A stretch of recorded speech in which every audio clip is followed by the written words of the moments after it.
So, when did you decide you were a lesbian? Um, yeah, so this is a really good question. I think I can recall being 13 and thinking, "Oh, I'm bi." Um, which you know, I don't think was fully correct. I mean, now, having read a lot of feminist theory and being more aware of being a lesbian, um, I look back and I see all of the pressures of, compulsory heterosexuality and the likes, making it really difficult for young girls to realize that actually I'm a lesbian. Um, but yeah, I remember first being attracted to women when I was 13. Um, First it was one, and then it was another, and then it was another, and then it was like, oh, actually, hold on a second, there might be something else going on here. Um, so that's kind of how it started. And then when I was 17, so just about to go off to university, I realized actually this feeling of being attracted to men is not me. It's just society pressuring me to conform to this norm, if that makes sense. So yeah, quickly realized that I was a lesbian, left men behind, never felt better about it. um, and then yeah, that's been me since. I mean, I think it became clearer, having my first partner and like being, 100% sure that this is what I wanted. And then also coming to feminism and being aware of more of the, um, good things about being a lesbian, but also of the struggles that make it difficult to be one in the current day and age.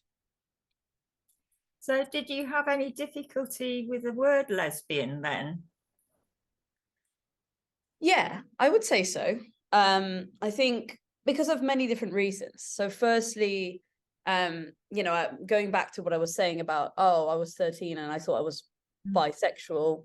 Well, you know, having read up on feminist theory and finding Adrienne Rich and her essay on compulsory heterosexuality, that makes me realize actually there's so many negative associations to the word lesbian that the world exposes us to, that yeah, again, make young girls find it really difficult to discover that they are one and decide that they are one. So I think for me then it was, um a lot of the media and cultural representations of being a lesbian were quite negative. I'm from Spain, and there's basically no famous lesbians. I think there's some now, but when I was younger, in the 2010s, there weren't really any. The media representations and the sort of word of mouth was that, lesbians were fat, ugly, had bad fashion. We have words for them in Spanish, like despective words like camioneras, which means like lorry drivers or something like that. So obviously, if you're a kid at school that's already getting bullied in different ways, it's probably not something that you want to identify as, or you want to, embrace as part of you, because you're already getting abuse from your peers, right? So definitely a lot of difficulties in that sense. And another difficulty of identifying with a word was, well, I had already decided I was one, but going to university and finding that a lot of the young people there thought that the term lesbian was like a dirty word, basically not inclusive enough, and exclusionary of some victimized individuals, that the trans community, and that always angered me a lot, because it is what I am a lesbian. I don't identify as one, right? And so you know, this was tricky for finding community and developing as a lesbian, but you know, I've reached a point where I'm very happy to be one, and I'm very happy to have left all of that behind, thankfully. I mean, was there pressure at the time for you to define yourself as queer rather than lesbian? Yeah, I think so. I think so. I mean, I wanted very much to run lesbian focused events at university, and that was always met with animosity, because this term wasn't inclusive enough. So there was always an emphasis on calling things queer, on calling events, you know, women and non-binary, because even, you know, the word woman is not inclusive enough for these people. So yeah, there was definitely a pressure for women to identify with something other than lesbian. And clearly we know that this is a slippery slope that tries to get men into women's lives, like sexually. It's trying to get us to accept men in that sense, when we know that we don't want that. So it is incredibly pernicious phenomenon. But yeah, there were very few out lesbians in my university, and most women that were in those circles were bisexual, or pansexual, identified as that, you know, the new, because bisexual isn't woke enough either. But there were very few lesbians, and yeah, it wasn't a good environment in that sense, with queer theory and ideology out and about. Yeah. Well, I mean, I think you've probably all already answered this, but so being out as a lesbian at school and at university, was that was that really hard, or did you just decide to call yourself that anyway? So I wasn't really out at school, because my peer group was extremely conservative and right wing, and you know, even if you just had political ideas opposing to theirs, you'd get severely bullied. So I was already getting it from many different sides. You know, it was being an independent, smart woman that did well at school. They didn't like that, clearly. They also didn't like that I was, you know, I had left leaning ideas. And then it was, yeah, obviously I didn't really care about the men as much as most of the women did, because of how society raises women. So that was difficult. So I was never out until, yeah, getting to university. When I got to university, I got there and I was like, look, I have a big decision to make. Do I tell everyone what I am, or do I keep it hidden? And I was like, no, I don't need the validation from random people. Like, if you don't like me because of being a lesbian, then just, you know, I don't need you in my life. And I think it's important for, yeah, young women to be confident and comfortable with this sort of thing. So I'm very happy I was able to do that. I was able to come out. I was able to be out to my family as well. That's obviously really lucky. I never came out to my family per se, because I don't really personally like believe in coming out, in the sense of like, you know, I don't find being a lesbian like a strange thing. So I was never like, Mom, Dad, I'm a lesbian. They kind of found out in a bit of a weird way, but they were just angry at me for not having told them earlier, which I was a bit angry about at the time, but whatever. It worked out, and they're supportive, and, you know, they're supportive of my lesbianism, my feminism, and all of that, which is great. And I also didn't have problems with my close friends. I mean, my best friend from Spain from when we were 8, you know, she was the first to know, and she was very supportive. However, there is the struggle with, you know, peers that you meet in real life outside of lesbian feminist contexts where, you know, people have been sort of brainwashed into this idea that you need to accept men in your personal life if you're a lesbian.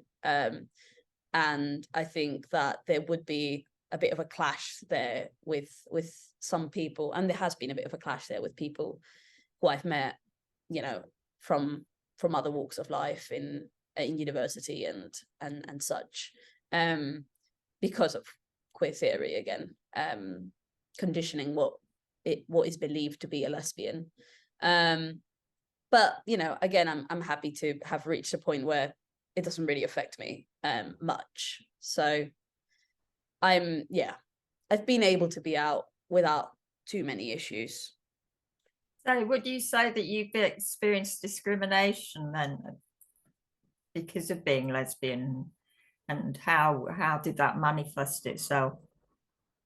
Yeah, definitely. I mean, I was thinking about this one actually, and there's so many different events and different sort of examples that I could pinpoint. So I might run you through a few because it just shows how misogyny and lesbophobia come together in different lesbians' lives. So I remember being 16 and I was on a dating app just for women, right? Back in it's like 2015, 2014. I probably shouldn't have been because I was quite young, but whatever. And I remember getting a message from a profile. It was basically a fake profile. And they had targeted me to become a surrogate mother. Which, you know, when you target a vulnerable 16-year-old saying, you know, you're going to get this much money if you do this. And obviously they're explicitly targeting lesbians here. So that is, I mean, looking back, I'm very lucky that I come from, you know, a background where I would have never considered doing that. But I don't know. I mean, if you're a lesbian with little money and resources and in a sticky situation, you might accept. So I think that was particularly, you know, targeted towards young lesbians who might not be so comfortable in who they are and in their bodies, and might be, you know, targeted with that promise. I mean, there's many other. That's a very, you know, weird situation. There's many other experiences of discrimination. There's the discrimination I was talking about earlier in terms of running events for lesbians at university. That was immediately, you know, shut down by queers, whatever, saying that they weren't inclusive enough. So again, overt attempts at preventing lesbians from organizing and from creating community, meeting others like us, which ultimately alienates us so much from our own people, like our own women, and makes us less comfortable in who we are. I think it's a push for that. I've also had like all sorts of, you know, in real life altercations because of being lesbian. So being out and about with a partner and getting harassment from men, almost turning violent several times. I remember one incident in Waterloo Bridge in London at nighttime, where you think, you know, I could easily get pushed off this bridge if this altercation, you know, gets more heated. So yeah, a lot of that.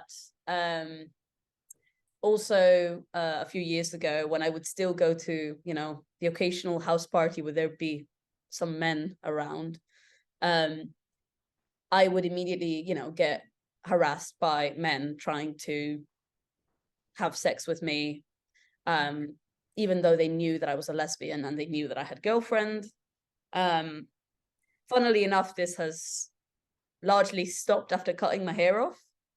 But now instead I get asked for my pronouns if I go to any of these, any of my generation's gatherings that are not exclusively feminist and lesbian.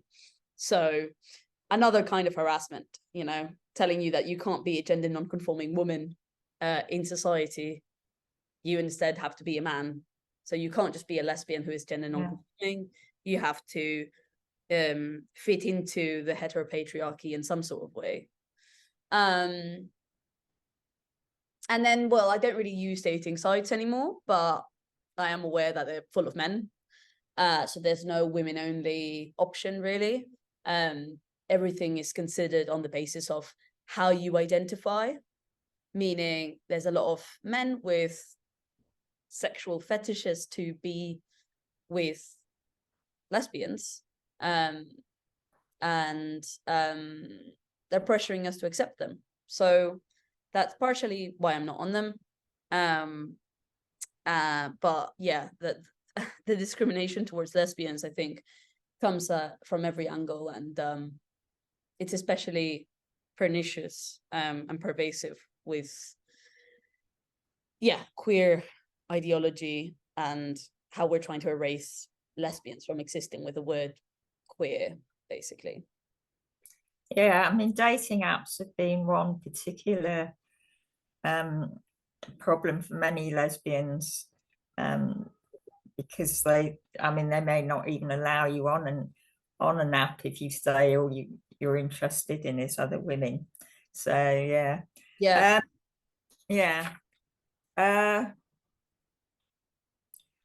How are you able to find lesbian community then? Well, this is a tricky one because I think before finding feminism and lesbian feminism, it was something that was really difficult. There's all of these preconceptions about lesbians, like, oh, they stay at home with their cat, they never go out, they never socialize. There's very few of us. And I think, those ideas always made it seem like it was the norm to just be lonely and without a community of sorts.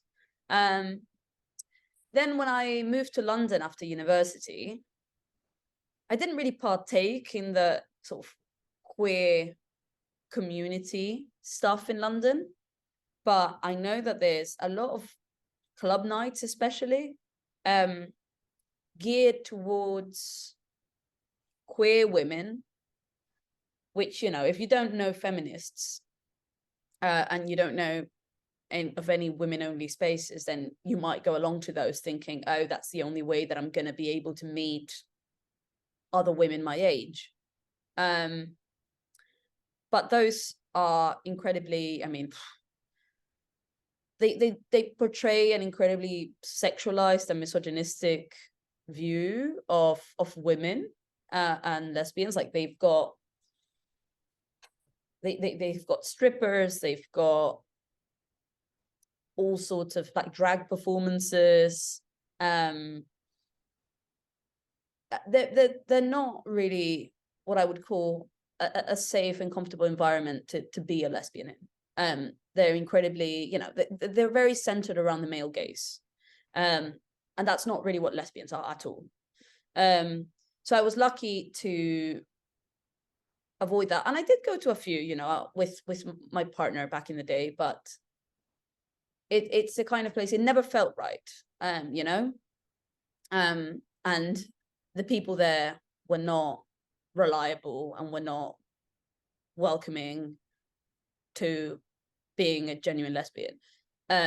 So finally finding feminism, I've been a feminist for like 4 or 5 years now, but I've only started engaging more with lesbian feminists and radical feminists in the last year, and I found a lot of spaces through that have made me infinitely happier in who I am than any of the queer London spaces did before.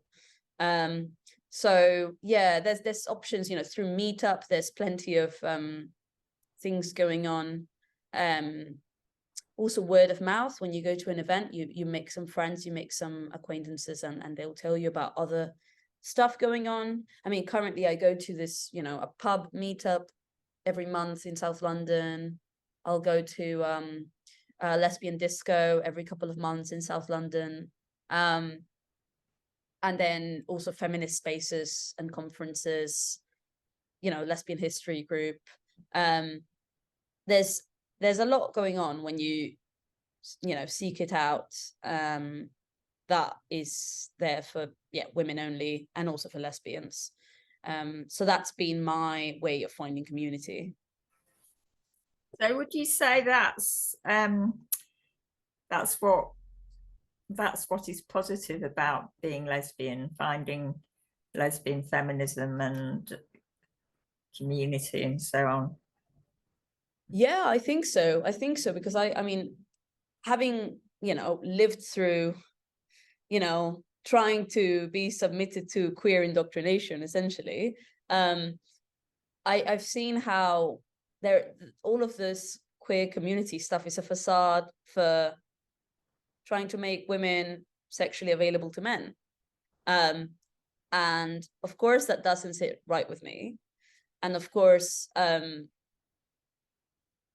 also really disagree with the sort of mainstream young people way of describing what a lesbian is, as, you know, it's just about sex with women. Like, it's not about that. There's a lot more to it when you read, you know, feminist ethics, and when you engage with having lesbian friends of all ages, learning about the challenges and struggles and activism that women have done before you. That's what's really, you know, giving meaning to me being a lesbian, and a lot more comfort and happiness than any of the other sets of events gave to me. Right. So well, that's really good. I mean, is there anything else you want to add about what's positive about being lesbian? Or I think you've said most of it. Yeah, no, I just say, yeah, it's wonderful. And, you know, if I could choose to to be born as something, I would 100% choose to be born as who I am in my life as a lesbian. Like, there is nothing wrong with it. It is wonderful. You'll find the best community through it. And yeah, if anyone's watching that's got any sort of, you know, struggles with it, or you know, is insecure, we've all been there, but it does get better when you find your people. So yeah, that's what I have to add. Okay, thanks. Thank you.